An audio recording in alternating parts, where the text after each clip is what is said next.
Selamat pagi waktu Jakarta. Saya akan menjawab pertanyaan dari Pak Ustadz Febrijan di KOM di Iran tentang kenapa Gereja Katolik Ortodoks dan Gereja Katolik Romawi pecah. Nah, sebelumnya saya ingin menjelaskan bahwa agama saya Katolik Romawi. Di dalam iman Gereja Katolik Romawi itu punya iman komando. Jadi kalau menjawab pertanyaan-pertanyaan seputar sejarah gereja dan iman Katolik lebih sah dijawab oleh Romo-Romo Katolik. Tapi nggak apa-apa, di sini saya berbagi pandangan saya dan sesuai dengan iman Katolik Romawi saya. Jadi gini, ketika Yesus itu disalib kemudian meninggal, murid-murid Yesus di sekitar Golgota itu mengalami mentally down, ya, ketakutan, bingung, galau. Nah, bayangkan Anda ini di organisasi, kemudian pemimpin tertingginya ditangkap, diadili, disalib hingga meninggal. Nah, itu ada semacam suatu ini kan ya, ketakutan, galau, bingung mau ngapain ya, kurang lebih gitu ya. Nah, sosok Santo Petrus di antara murid-murid Yesus ini spesial. Kenapa? Karena Petrus hadir di momen-momen yang menunjukkan bahwa Yesus itu adalah Tuhan.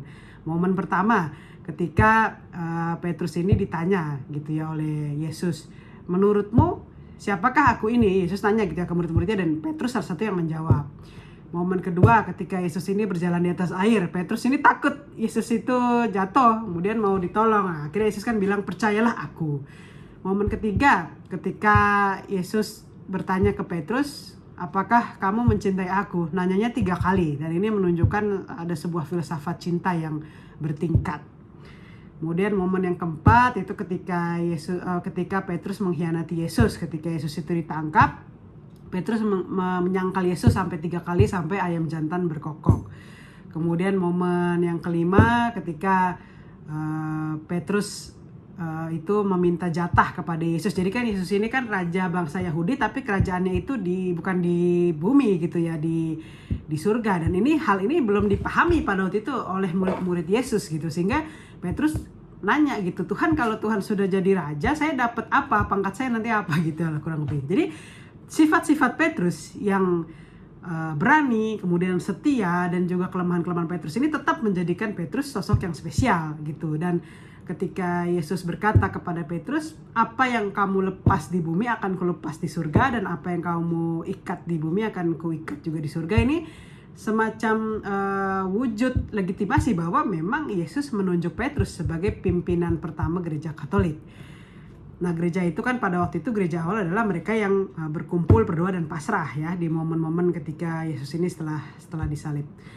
Nah, pada singkat ceritanya, pada perkembangannya gereja Katolik ini kemudian kan berkembang dan agama Katolik menjadi agama resminya negara Romawi, makanya disebut gereja Katolik Romawi.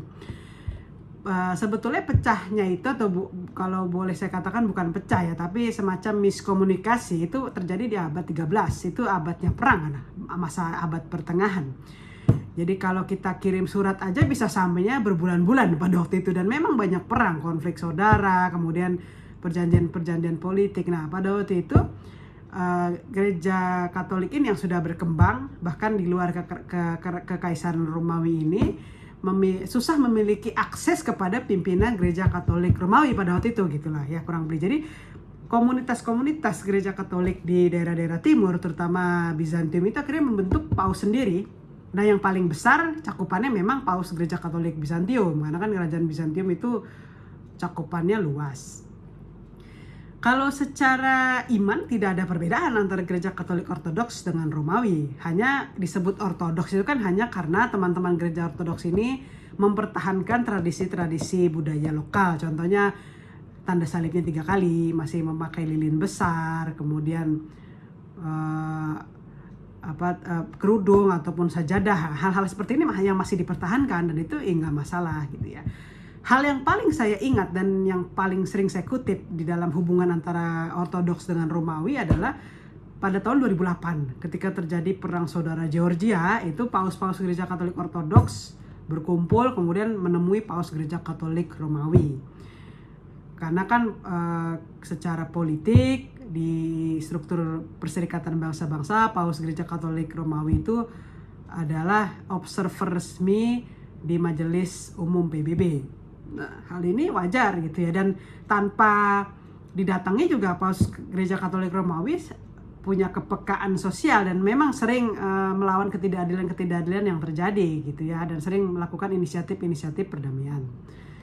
Jadi seperti itu jawaban saya untuk Pak Ustadz Febrijan. Terima kasih Pak Ustadz.